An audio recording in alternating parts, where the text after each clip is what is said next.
South Park. Bigger, longer, and uncut. Of course I've heard a lot about South Park, from the characters to some of the jokes, but I wouldn't say that I watched the show a lot. I saw some episodes and they are quite hilarious, but I guess I couldn't find the time to watch it periodically or something around these lines. Also, if there is one thing I know very well about South Park, it's practically the central figure of controversy in the field of animation. Cartman and the gang sure know how to get themselves into trouble, rather it be poking fun at Scientology or actually showing a depiction of Muhammad.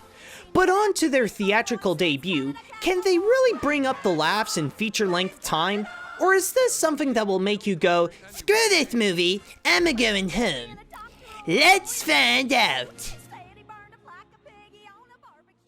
The story. From what I gather, it does happen in the show when the kids would get themselves into situations of epic proportions. So I'm not 100% sure if Bigger, Longer, and Uncut is the biggest adventure they've been to yet. But either way, what it offers is definitely something worthy enough for the big screen.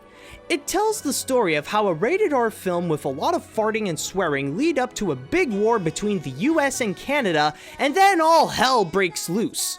Considering that the movie itself is one of the very few rated R animated features out there, it offers something that not even the animated films of today would ever think of doing, making the story itself both edgy, shocking, and completely original. In a way, it's also kind of refreshing and even interesting to see something like this. How animation is often restrained from the ideology of fun for the whole family, and then this film comes in to break out of that mold, allowing it to be open to all sorts of new opportunities. So, as a comedy, the humor is just everywhere. There are times it'll go low-brow by always farting and swearing, sometimes it could go over the top, sometimes it's to give out shock value, and sometimes it can be really clever. It offers such a variety of gags and packs as much as they can for an 80-minute film that it makes it hilarious the whole way through, and you never know what will they do next. Another note I'd like to mention is how the film also acts as a commentary on censorship and parent activists, which goes into what kids should and shouldn't be allowed to be exposed to, and how activists say that they are doing it for the future of their children when in reality they are doing absolutely nothing to their kids directly and causing more harm than good. We must fight for our children's futures! You started a war. You have to stop it. To make them safe again! Hello? Our children are precious! Hello? We must make a stand now! This is literally one of those stories that take what we know about writing in animation and bring it to a whole new level. The animation. Cartman, what are you talking about? You love Terrence and Phillip. Yeah, but the animation's all crappy. Oh boy, what can I say about this? Now, if you look at the animation of South Park itself, you could say that this is the lowest of the low, even more than Hanna-Barbera standards. Not only does it look basic and literally flat, but it can even be considered unfinished.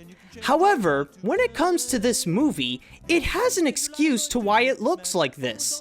Since South Park is capable of getting away with its art style as a TV show, it can also get away for its movie because that's what's expected in something like South Park. This is mostly the case with many other films based on a TV series. But for what they did with the animation itself, even if it is very limited, it still offers so much and it really makes it look big. Since the audience have already accepted that this is South Park, it makes it really easy to be so immersed in the little town and what's going on. This really does help with some of the action scenes, making them look quite intense. But possibly the biggest highlight with the animation is the musical numbers. These are the moments when the animators go all out and make a big show out of what they got. In fact, with the nice choreography and backgrounds all around them, it really does look like one big Broadway show.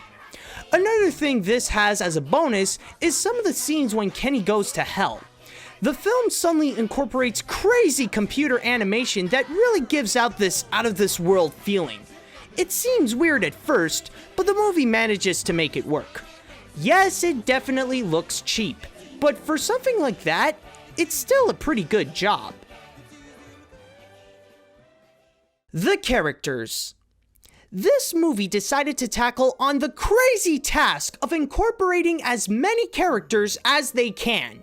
Yes, I know that many of them are from the show, but still, having so many characters in one film can often lead to disaster.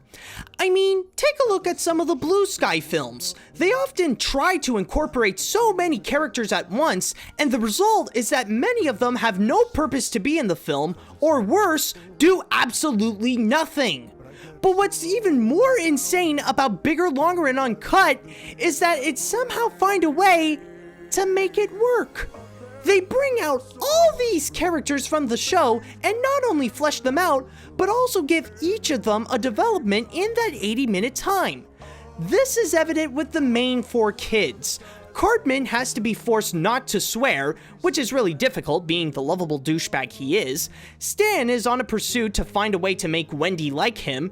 Kyle has to learn how to grow some balls and confront his own mother. And Kenny has to deal with the situations that are going on in hell because They killed Kenny! You bastards! there are also a lot of other characters that, even if they do have a small part, they still play an important role in the film or go through their own development, like Mrs. Broflovsky as the head activist going out against Canada, Mr. Mackey, Chef, Mr. Garrison, Terrence and Phillip, and so much more. But the two characters that really stand out by being both really funny and interesting are Satan and Saddam Hussein, where Satan is really not happy with his relationship with Saddam because all Hussein wants is just sex. How come you always want to make love to me from behind? Is it because you want to pretend I'm somebody else? Satan, your ass is gigantic and red. Who am I gonna pretend you are? Liza Minnelli? With the way this movie handles its characters both in quantity and quality, it truly is something to admire. The songs. I've already said this when I talked about the animation, but the songs are the highlight of this movie. Like the film itself, they are all very well written, hilarious, and just all around fun. Also, it offers such a variety of musical moments that each one of them is able to stand out. There are some that are more uplifting and emphasize more on the fun, like I'm Super or It's Easy Okay. I'm super! Thanks for asking.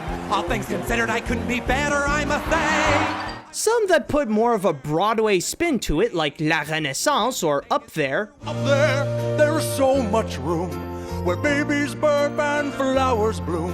Everyone dreams, I can dream too.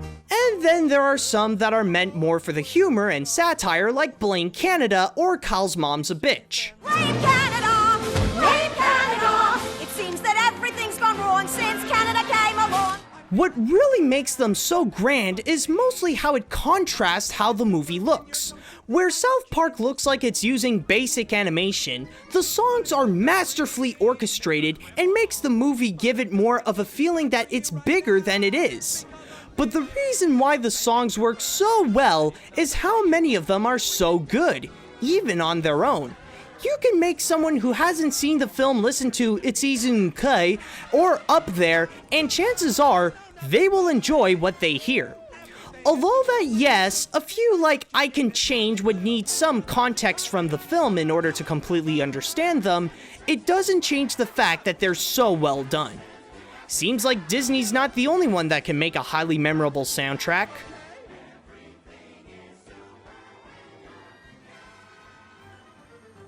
I never thought I'd say this for something like South Park, but Bigger, Longer, and Uncut is one of the most phenomenally written animated features out there that is so funny, grand, and thought-provoking while giving out a soundtrack full of unforgettable songs. Now, for my recommendation, I'm only going to say this. I wouldn't really let small kids watch it, and this is not meant for the easily offended or those that hate South Park. For everyone else, this is a must-watch.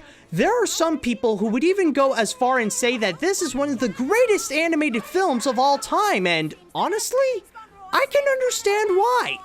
This is something unlike any other animated film and will be a favorite to many for years to come.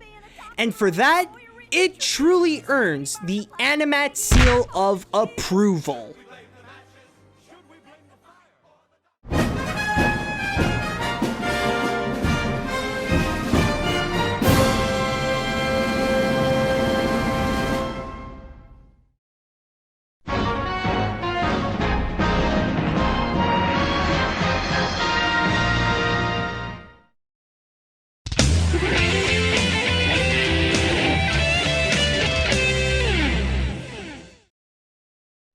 Hey guys, this is AniMat.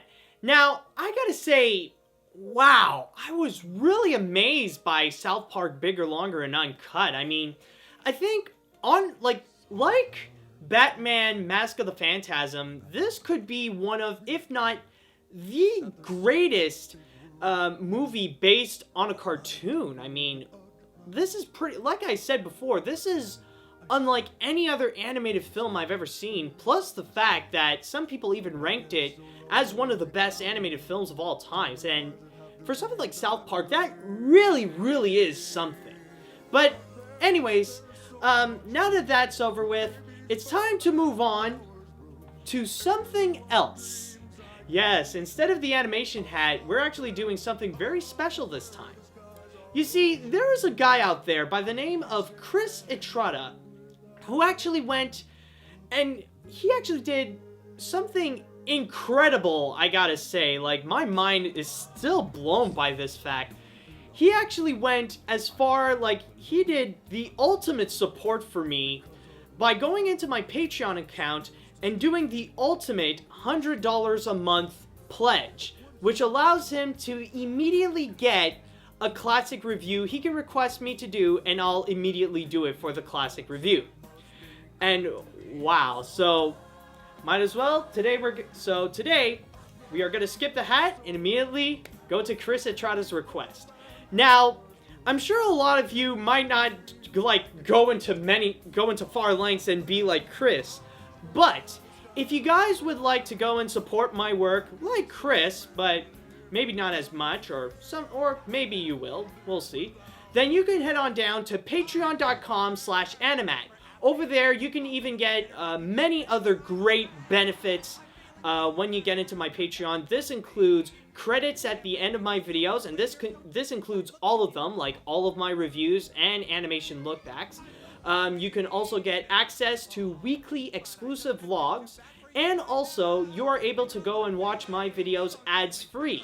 So again, all you have to do is go to patreon.com/animat, and yeah, go and get some great benefits. And also, I'll really appreciate no matter how much you give, no matter what. It'll be like, I will say thank you very much for the support. But anyways, also another thing, if you still would like to take a chance to put your animated film in the animation hat, all you have to do is write me an email at animatsreviews@gmail.com. But anyways, now let's get down to the big thing.